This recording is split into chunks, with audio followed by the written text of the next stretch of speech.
سب سے پہلا مسئلہ وہ توحید کا مسئلہ ہے، اور سب سے زیادہ اہمیت والا مسئلہ وہ توحید کا ہے۔ ایک انسان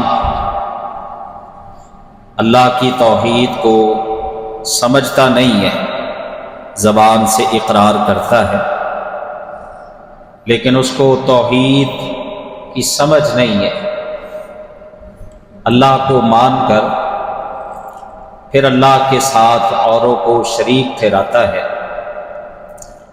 اوروں کو شریک سمجھتا ہے، بناتا ہے، تو وہ اس کی ساری عمارت جو اس نے کھڑی کی ہے نیک اعمال والی، وہ سب برباد ہے، کیونکہ عمارت وہی صحیح رہتی ہے اور پائیدار ہوتی ہے جس کی بنیادیں مضبوط ہوں۔ جس عمارت کی بنیاد مضبوط نہ ہو وہ عمارت پائیدار نہیں ہوتی، وہ عمارت مضبوط نہیں ہوتی۔ تو تمام جتنے بھی دین کے احکام ہیں یا سارا دین ہے، اس کی بنیاد وہ اللہ کی وحدانیت ہے، توحید۔ قرآن پاک میں اللہ تعالیٰ نے یہ مسئلہ بہت زیادہ بیان کیا ہے۔ قرآن آپ پڑھیں، قرآن کا مطالعہ کریں، تو آپ کو سب سے زیادہ جس مسئلے پر اللہ کا کلام ملے گا وہ توحید ہی۔ اللہ نے اپنے کلام پاک میں جو آپ کے سامنے آیت پڑھی ہے، اس میں بھی توحید کا ہی مسئلہ بیان کیا۔ فرمایا الہکم الہ واحد لا الہ الا هو الرحمن الرحیم۔ تمہارا الہ، تمہارا معبود، الہکم الہ واحد، ایک الہ ہے، یوں کہہ لے ایک ہی الہ ہے، اس کے علاوہ کوئی اور دوسرا الہ، کوئی معبود، کوئی اور تمہارا الہ اور معبود نہیں۔ پھر اللہ نے فرمایا لا الہ الا هو الرحمن الرحیم، کوئی الہ نہیں ہے، کوئی معبود نہیں ہے، هو الرحمن، صرف ایک ہی معبود ہے جس کا یہ وصف ہے کہ وہ رحمان بھی ہے، الرحیم اور رحیم بھی، بہت زیادہ مہربان، بہت زیادہ رحم کرنے والا، اس سے بڑھ کر رحمت فرمانے والا کوئی نہیں۔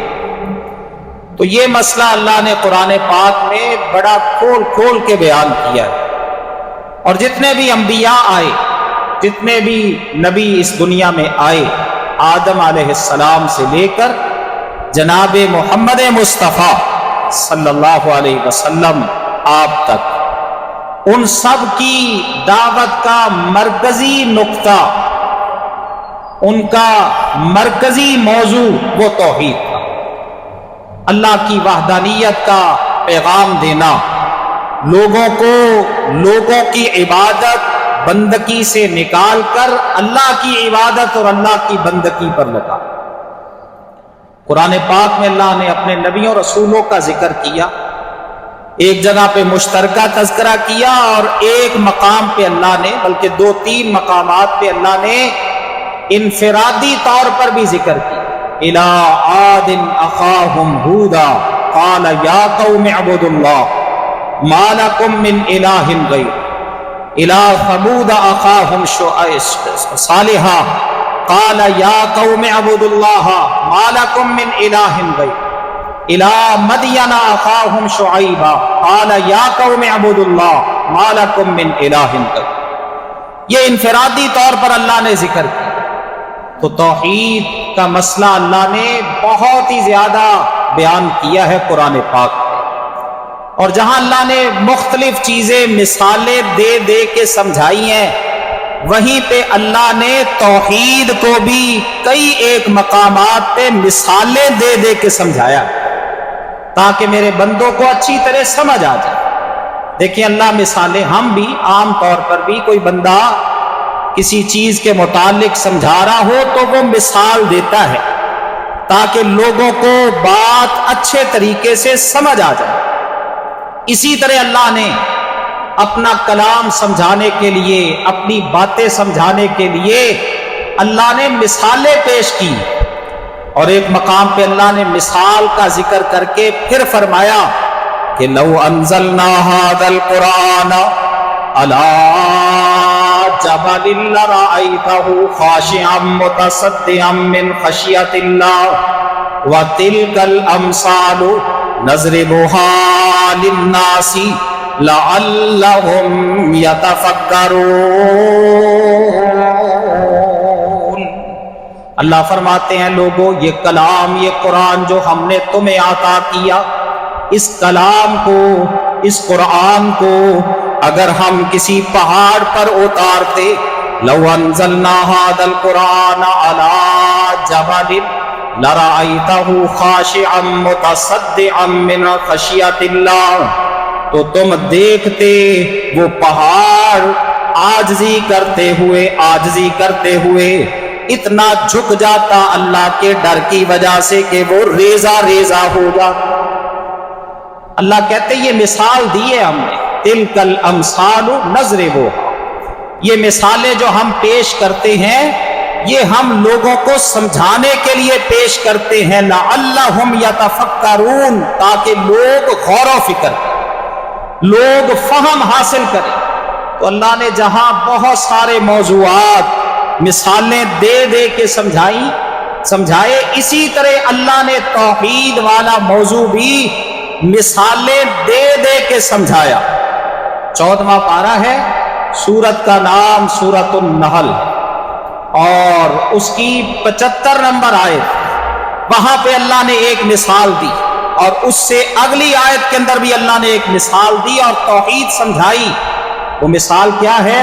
فرمایا ضرب اللہ مثلا عبدا مملوکا لا يقدر على شيء ومن رزقناه منا رزقا حسنا فهو ينفق منه سرا وجهرا هل يستوون الحمد لله بل اکثرهم لا يعلمون۔ اللہ فرماتے ہیں ضرب اللہ، اللہ بیان کرتا ہے مثلا، ایک مثال، اور اس سے پہلے اللہ نے فرمایا لوگوں لا تضربوا للہ الامثال، اللہ کے لیے مثالیں نہ پیش کیا کرو، اللہ کے لیے مثالیں پیش نہ کیا کرو کہ جی جیسے بادشاہ کے پاس پہلے اس کے وزیر مشیر کو ملنا پڑتا ہے، پہلے وہاں کا جو اس کا مقرب ہوتا ہے اس کو ملنا پڑتا ہے، پھر جا کے بادشاہ تک رسائی ہوتی ہے، یہ مثال اللہ کے ساتھ ہے۔ اسی طرح چھت پہ چڑھنا ہو تو پہلے سیڑھی لگانے کی ضرورت پڑتی ہے، پہلے سیڑھی والا وسیلہ اختیار کرنے کی ضرورت پڑتی ہے، پھر چھت پہ پہنچتا ہے۔ اللہ کہتے ہیں لا تضربوا للہ الامثال، اللہ کے لیے مثالیں پیش نہ کرو۔ ایک عام دنیا دار بادشاہ، اللہ اکبر، یا عام دنیا کا حکمران، اور کہاں اللہ رب العالمین، کہاں اللہ احکم الحاکمین، اس کے لیے تم مثالیں پیش کرتے ہو۔ لا تضربوا للہ الامثال۔ یہ پچھلے دنوں نا ایک آدمی مثال پیش کر رہا تھا، کہتا ہے دیکھیں جی عام طور پہ کہا جاتا ہے فلاں دربار سے گلہ جو ہے نا وہ توڑ کے پیسے چرا کے لے گئے، اگر یہ مشکل کشا ہوتا، اگر یہ حاجت روا ہوتا، اگر یہ اللہ اکبر تمہارے تصرفات پہ اختیار رکھنے والا ہوتا تو پہلے اس کی حفاظت کرتا۔ وہ کہتا جی میں بھی مسجد کا امام ہوں، میں بھی مسجد کا امام ہوں، اب ہماری مسجد کا گلہ جو ہے وہ توڑ کے کوئی پیسے چرا کے لے گیا تو اب ہم کس پہ اعتراض کریں؟ اللہ پر۔ یہ مثالیں پیش کی جاتی ہیں۔ اللہ کہتے ہیں لا تضربوا للہ الامثال، اللہ کے لیے مثالیں پیش نہ کرو۔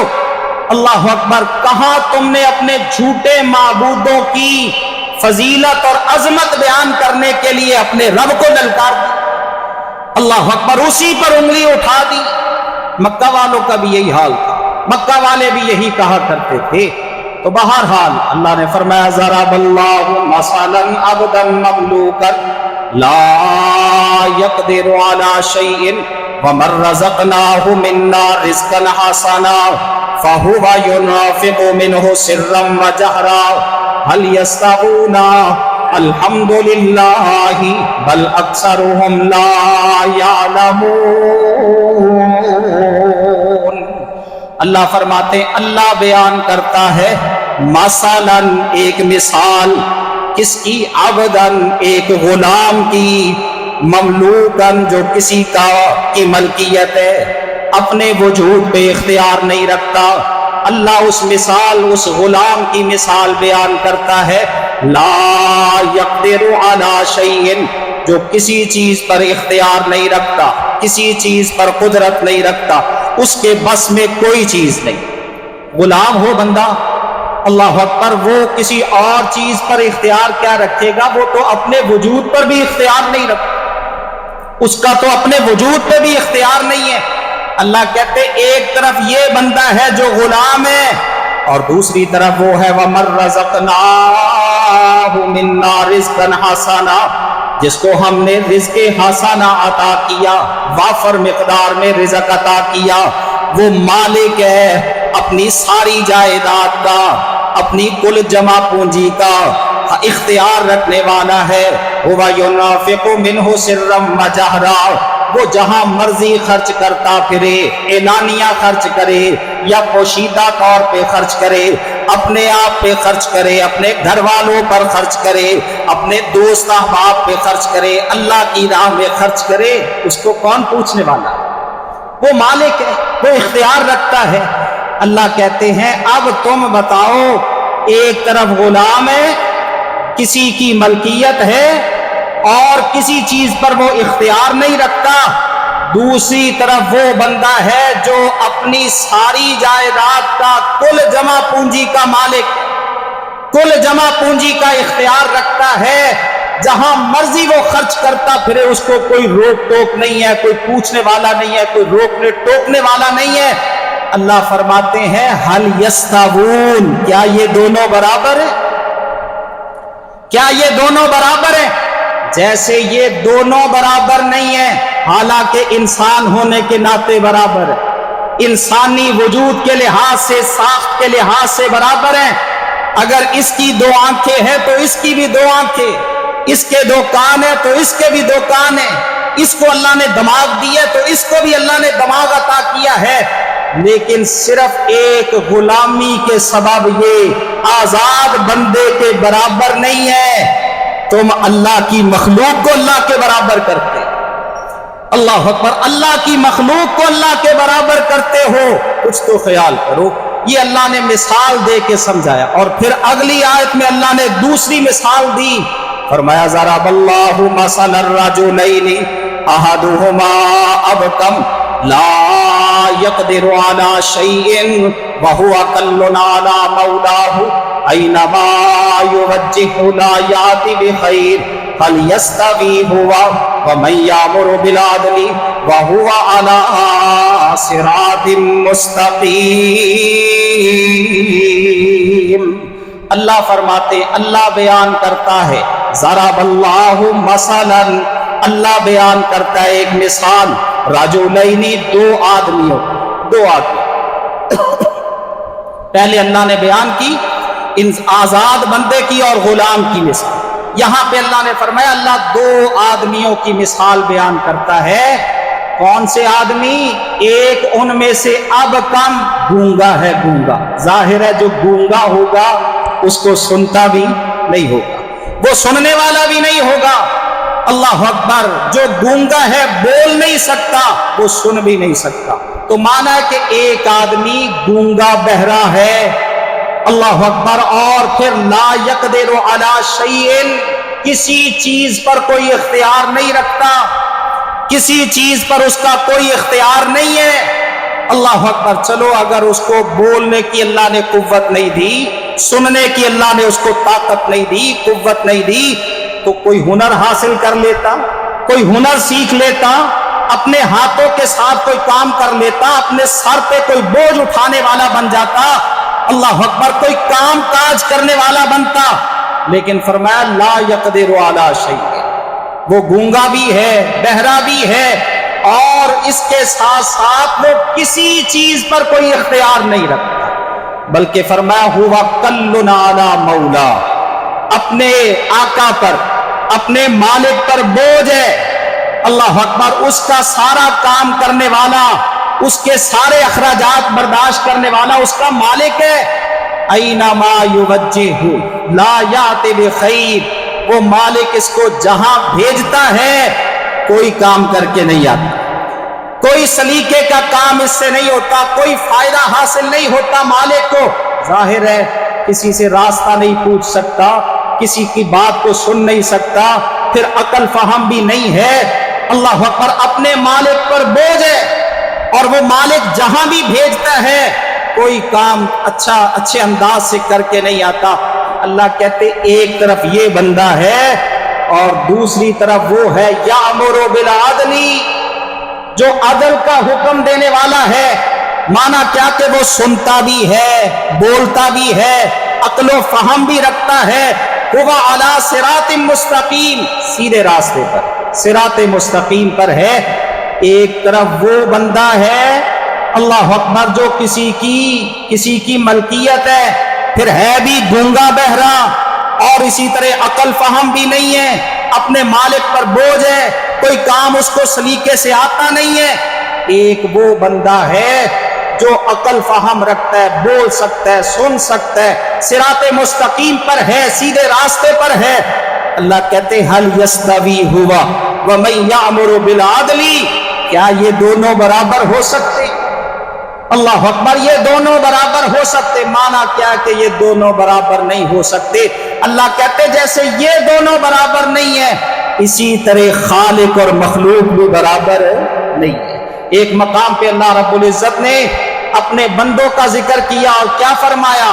ان الذین تدعون من دون اللہ عباد امثالکم فادعوہم فلیستجیبوا لکم ان کنتم صادقین الہم ارجل یمشون بہا ام لہم ایدی یبطشون بہا ام لہم اعین یبصرون بہا ام لہم آذان یسمعون بہا قل ادعوا شرکاءکم ثم کیدونی فلا تنظرون۔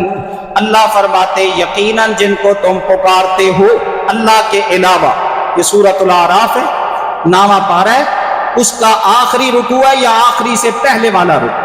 اللہ نے بڑے اچھے انداز سے اور بڑے واضح انداز میں فرمایا ان الذین تدعون من دون اللہ، لوگوں اللہ کے علاوہ جن کو تم پکارتے ہو، جن سے تم مانگتے ہو، جن کے نام کی دہائی تم دیتے ہو، جن کی التجائیں تم کرتے ہو، اپنی بگڑی بنانے کے لیے جن کو تم بلاتے ہو، عباد امثالکم، وہ تو تمہارے ہی جیسے بندے، وہ تمہارے ہی جیسے بندے ہیں۔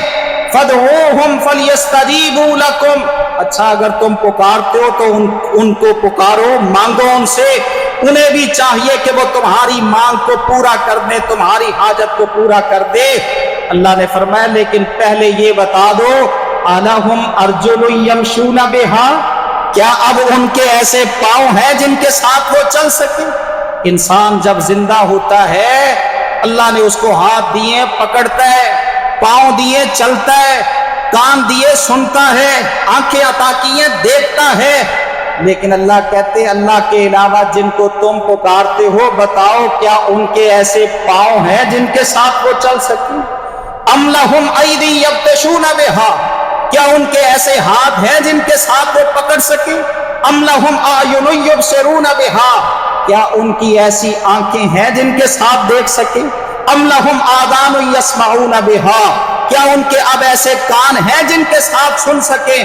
کیوں اپنے رب کو چھوڑ کے اللہ کی مخلوق کو، اللہ کے بندوں کو پکارتے ہو، ان کے سامنے اپنی حاجتیں رکھتے ہو، ان کو پکارتے ہو اور اپنے مشکل میں اپنی معاملات میں ان سے التجائے کرتے ہو۔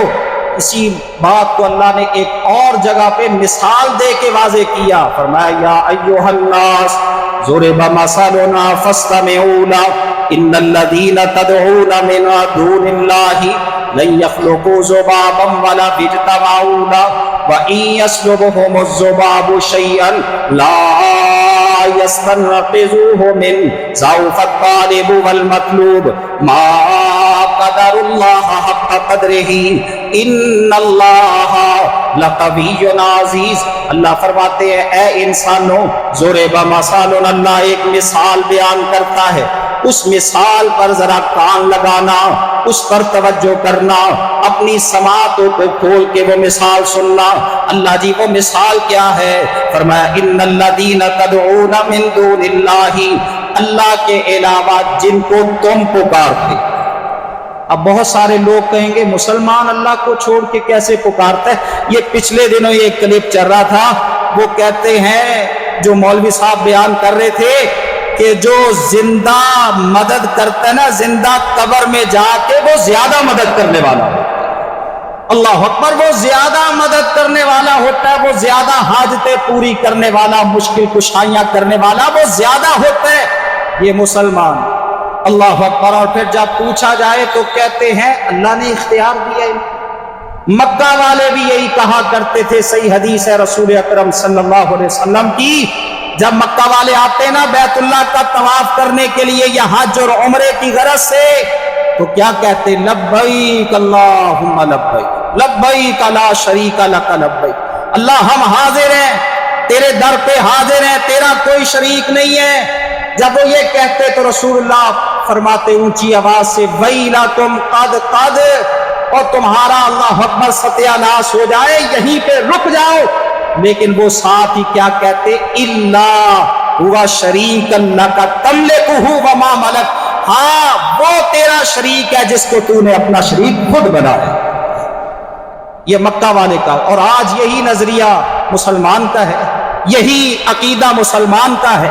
تو اللہ کہتے ہیں اے انسانوں، اللہ ایک مثال بیان کرتا ہے، اس مثال کو ذرا توجہ سے سننا۔ اللہ وہ مثال کیا ہے؟ فرمایا ان الذین تدعون من دون اللہ، اللہ کے علاوہ جن کو تم پکارتے ہو، لن یخلقوا ذبابا ولو اجتمعوا لہ، وہ سارے کے سارے جمع ہو جائیں، سارے کے سارے مل جائیں، سارے کے سارے ایک جگہ پہ اکٹھے ہو جائیں، اللہ کہتے ہیں سارے جمع ہو کے بھی، سارے اکٹھ کر کے بھی، لن یخلقوا ذبابا ولو اجتمعوا لہ، اللہ کی ایک حقیر سی مخلوق مکھی وہ بھی نہیں بنا سکتے۔ حقیر مخلوق اللہ کی، وہ بیٹا کیا دیں گے، وہ بیٹی کیا عطا کریں گے، وہ مشکل کشائی کیا کریں گے؟ اللہ کہتے ہیں لن یخلقوا ذبابا ولو اجتمعوا لہ، وہ سارے مل کے بھی اکٹھے ہو جائیں، ایک مکھی بھی پیدا نہیں کر سکتے۔ پھر اللہ نے فرمایا مکھی بنانا تو دور کی بات ہے، ان یسلبہم الذباب شیئا لا یستنقذوہ منہ، اگر مکھی اپنا حصہ ان سے چھین کے لے جائے، اللہ اکبر، اللہ نے مکھی کی فطرت میں یہ چیز رکھی ہے کہ وہ ڈھیٹ ہوتی ہے، ڈھیٹ پن اللہ نے رکھا ہے، آپ جیسے جیسے اس کو اڑائیں گے، دور بھگائیں گے، وہ پھر آ جائے، پھر آپ کریں گے، پھر وہ آ جائے گی، یہ اللہ نے اس کی فطرت میں رکھی ہے چیز۔ اللہ کہتے اگر مکھی اپنا حصہ اٹھا کے لے جائے، لا یستنقذوہ منہ، یہ حاجت روا، یہ مشکل کشا، یہ بگڑیاں بنانے والے، یہ اللہ اکبر جن کو اللہ کا تم نے شریک بنایا ہے، اللہ کہتے وہ مکھی سے اٹھایا ہوا حصہ بھی چھین نہیں سکتے، ان سے اتنا بھی نہیں چھڑوا سکتے، اتنی طاقت بھی اللہ نے ان کو نہیں دی ہے۔ ضعف الطالب، مانگنے والا بھی کمزور ہے، المطلوب جس سے مانگا جا رہا ہے وہ بھی کمزور ہے، اور ساتھ ہی اللہ نے فرمایا ما قدر اللہ حق قدرہ، جیسے اللہ کی قدر کرنے کا حق تھا لوگوں نے اللہ کی ویسے قدر نہیں کی۔ اللہ اکبر، جیسے اللہ کی وحدانیت کو ماننے کا حق تھا لوگوں نے ویسے اللہ کی وحدانیت کو نہیں مانا، ہر ایک نے اپنی اپنی مرضی کے مطابق، اللہ اکبر، کسی نے اپنے، اللہ اکبر، اپنی خواہش کو معبود بنا لیا، کسی نے قبر والے کو معبود بنا لیا، کسی نے کسی حکمران کو معبود بنا لیا، کسی نے کسی لا کو اپنا معبود بنا لیا۔ اللہ کہتے ما قدر اللہ حق قدرہ، جیسے اللہ کی قدر کرنے کا حق تھا ویسے لوگوں نے اللہ کی قدر نہیں کی۔ اللہ کہتے ہیں یہ ہے اللہ جس نے پوری کائنات کو بنایا، اللہ اکبر، ایک ایک چیز کو بنایا، آسمانوں کو بنایا، زمین کو بنایا، اور اسی طرح سورج اور چاند کو کام پہ لگایا۔ یہ ساری کائنات کو اللہ نے تخلیق کیا۔ ایک طرف اللہ ہے جو خالق ہے، تخلیق کرنے والا ہے، پیدا کرنے والا ہے، اور ایک طرف وہ ہیں جنہوں نے کچھ بھی نہیں پیدا کیا۔ مجھے یہ بتاؤ، افمن یخلق کمن لا یخلق، جس نے کچھ بھی پیدا نہیں کیا، جس نے کچھ بھی تخلیق نہیں کیا، وہ اس خالق کے برابر ہو سکتا ہے؟ تمہاری عقلیں کہاں چلی گئی ہیں؟ تم غور و فکر کیوں نہیں کرتے؟ ایک مقام پہ اللہ نے فرمایا ایشرکون ما لا یخلق شیئا وهم یخلقون ولا یستطیعون لهم نصرا ولا انفسهم ینصرون۔ یہ لوگ اللہ کے ساتھ شریک بناتے ہیں، کن کو؟ اللہ کی مخلوق کو، اللہ کی مخلوق کو۔ اور یہ یاد رکھیے گا، اللہ خالق ہے، اللہ کے علاوہ ہر چیز اللہ کی مخلوق ہے، وہ چاہے انسان ہو، چاہے اللہ اکبر جن ہو، چاہے وہ فرشتے ہوں، چاہے کوئی وہ حجر ہو، چاہے وہ کوئی شجر ہو، اور انسانوں میں سے بھی چاہے کوئی اللہ کا نبی ہو، اللہ کا ولی ہو، اللہ کا نیک بندہ ہو، کوئی اللہ اکبر متقی پرہیزگار ہو، اللہ کے علاوہ ساری اللہ کی مخلوق ہے، اللہ خالق ہے، اللہ کے برابر کوئی نہیں ہو سکتا۔ اور پھر اللہ نے ایک مقام پہ مثالیں دے کے سمجھایا۔ اللہ فرماتے ہیں مجھے یہ بتاؤ، اللہ اکبر، اندھیرے اور روشنی برابر ہو سکتے ہیں؟ اسی طرح دھوپ اور سایہ برابر ہو سکتے ہیں؟ زندہ اور مردہ برابر ہو سکتے ہیں؟ اسی طرح اللہ اکبر، دیکھنے والا اور اللہ اکبر نابینا انسان برابر ہو سکتے ہیں؟ جیسے یہ برابر نہیں، ویسے خالق اور مخلوق بھی برابر نہیں ہے۔ یا ایھا الناس انتم الفقراء الی اللہ، تم سارے محتاج ہو، انسانوں تم سارے فقیر ہو، تم سارے محتاج ہو۔ کس کے محتاج ہو؟ الی اللہ، صرف اللہ کے۔ واللہ هو الغنی الحمید، وہی ہے جو غنی ہے، جس کو کوئی کسی کی پرواہ نہیں ہے، اس کی کوئی برابری کرنے والا نہیں۔ اللہ نے اپنا تعارف کروانے کے لیے بڑی مختصر صورت اتاری، اور اس کو اتنا آسان بنایا کہ جس کو ہر بندہ یاد کر لیتا ہے، چھوٹے سے چھوٹا بچہ بھی اپنے اللہ اکبر دل و دماغ کے ساتھ اور اپنے اللہ اکبر اس کو اپنے ذہن میں اچھی طرح بٹھا لیتا ہے۔ بڑی آسان صورت اللہ نے بنائی اپنے تعارف والی، قل هو اللہ احد اللہ الصمد لم یلد ولم یولد ولم یکن له کفوا احد۔ تو توحید بنیادی مسئلہ ہے، اگر اس میں کوئی گڑبڑ ہوگی، اللہ اکبر، کوئی کمی کوتاہی ہو جائے گی اور بغیر توبہ کے بندہ اللہ کے پاس پہنچ جائے گا، تو اللہ کے ہاں اس کی معافی نہیں ہے۔ اس کو اللہ نے قرآن میں بار بار بیان کیا ہے۔ اللہ ہم سب کو توحید سمجھنے کی توفیق عطا فرمائے، اور توحید پر ہی اللہ ہمیں قائم دائم رکھے۔ ایک صحابی نے پوچھا تھا رسول اللہ سے، اللہ کے نبی مجھے کوئی ایسی بات بتا دیں، اس بات کو دوبارہ کسی اور سے پوچھنے کی مجھے ضرورت نہ پڑے۔ آپ نے فرمایا تو کہہ آمنت باللہ، میں اللہ پر ایمان لایا، ثم استقم، پھر اس پر قائم ہو جا، پھر اس پر استقامت کا مظاہرہ کر۔ یہ بات رسول اللہ نے بتائی، یہی بات اللہ نے قرآن میں بیان کی ہے۔ اللہ ہم سب کو اپنے رب کو پہچاننے کی توفیق عطا فرمائے، اور اللہ کے ساتھ صحیح معنوں میں اپنا تعلق اللہ قائم کرنے کی توفیق دے۔ آمین ثم آمین۔